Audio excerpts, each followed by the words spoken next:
फेरि किन सेलरोटी पाक्दैछ? सबैजना किन बनाउनु भएको छ? Hello guys, welcome to my mini vlog. It's me. मैले यहाँ बिहान कफी खाँदैछु।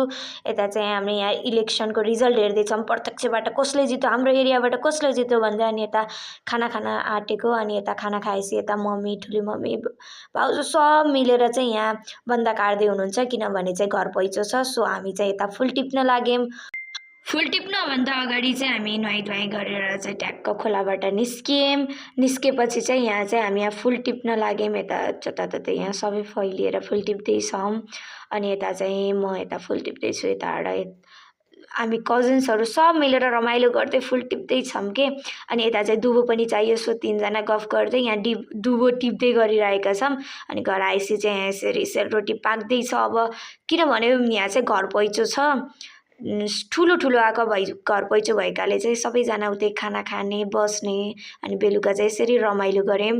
भोलि चाहिँ पूजा छ, सो सबैजना एक्साइटेड हुनुहुन्छ। Thank you guys.